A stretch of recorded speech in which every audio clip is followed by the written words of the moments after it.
السلام عليكم ورحمة الله وبركاته. اللهم صل على سيدنا محمد وعلى آل محمد كما صليت على إبراهيم. أول إشي نبدأ الفيديو تبعنا بالصلاة على النبي. اللهم صل على سيدنا محمد. اليوم إن شاء الله حابين نعمل هيك حلا بارد ومرتب هيك ومفيد للعيل وللأطفال، وحلو الواحد يمد منه يبيض وجهه يعني لما يجي ضيف صاحب.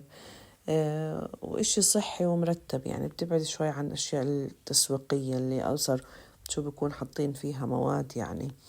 هي شغلة سهلة جدا. عبارة عن كريمة وبنخفق الكريمة بالحليب البارد، طبعا تقريبا ربع كوب من الحليب، وأضفت له تقريبا 3 معالق من الكريمة، وأضفت له على أساس إنه يزيد قيمة غذائية من الحليب المكثف. طبعا الكريمة أول إشي بنضيفها الحليب بنضيفه بشكل تدريجي، يعني حسب سماكة الكريمة اللي بدك إياها. طبعا بعد ما بنخفق الكريمة تقريبا بتاخد وقت، يعني بدي أحكي لكم شغلة إنه الكريمة مش إنه خلص يلا حطيت أخفق، يعني بدها تقريبا ربع ساعة 10 دقايق وانت تخفقيها على خفقة واحدة، يعني على بسرعة واحدة عشان تتكاثف. يعني راح تغلب شوية يعني في الخفق، يعني مش زي يعني أنا بحكي للبنات اللي لسه مبتدئات، يعني لسه ما بعرفوا كتير عن هاي الأمور، وإحنا عن حكم تجربة. يعني تقريبا بتاخد ربع ساعة خفق مستمر، أول إشي بطيء بعدين سريع سريع.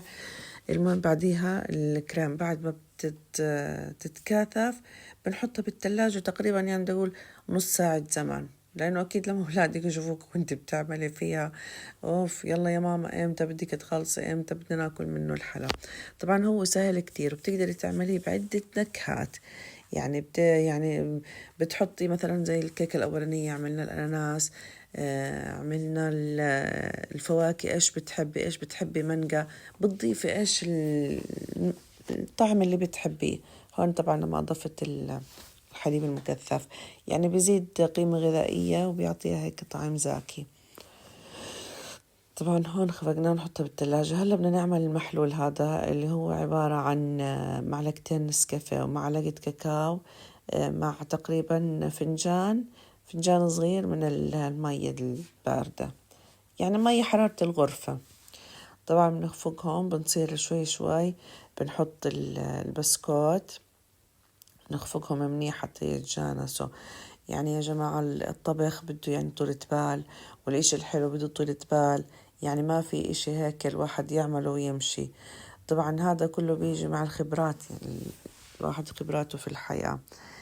والله أنا بحب هدول الفيديوهات كمان أنزلهم، يعني حتى لو أي بنت صبية هيك بتحب تتعلم إشي جديد، يكون يعني رصيد حلو الواحد هيك يفتح عليه ويلاقي فيه إشي منيح.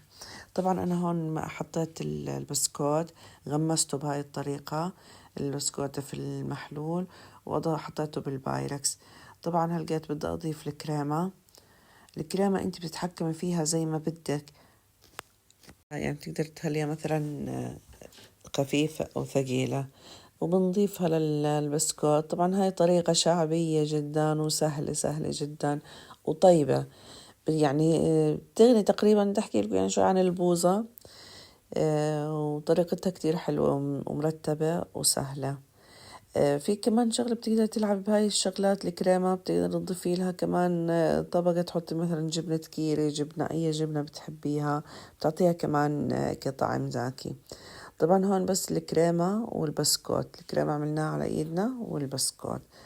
واللهم صل على سيدنا محمد. يا جماعة بالله عليكم، يعني اللي بيحضر على الفيديو بس يا ريت انه يكتب لي تعليق حلو، يعني نشوف تشجيعات، لانه فعلا مشاهدات كتير كبيرة، وهو التعليق وتفعيل الجرس يعني ما بغلب ولا بتعب، يعني بس مجرد انه ولا بيخسر اشي الانسان لما يعمل اي اشي، يعني ما في انه يعني يتغلب او يجي مشكلة، بس انه الله ما يعني انه بنرفع الفيديو شوي وبيصير هذا. هلقيت انا زينته بايش؟ بالكاكاو.